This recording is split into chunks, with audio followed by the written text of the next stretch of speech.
কিছুদিন আগে ফ্লিপকার্ট থেকে আমি একটা কর্নার র্যাক অর্ডার দিয়েছিলাম, সেটাই আজকে এসেছে আমার উপরে নতুন ঘরের জন্য।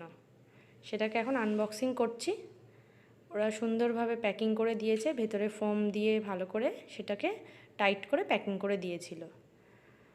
ওর স্লাইডগুলো খোলা খোলা ছিল, আর তার সাথে দিয়েছিল কতগুলো স্ক্রু, যেগুলো দিয়ে ওটা অ্যাটাচ করা যাবে।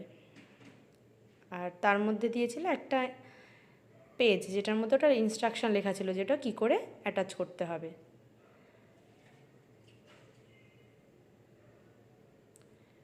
অ্যাটাচ করার সময় আমি দেখলাম ওটা অনেকটাই বড়, 5টা তাক হলে অনেকটাই বড় হয়ে যাচ্ছে এক পাশে। তার জন্য বাবাকে বললাম যে 3টে তাক এক পাশে রাখো আর 2টো তাক আরেক দিকে রাখো। ফিটিংস করার পর ঠিক এরকম দেখতে লাগছে।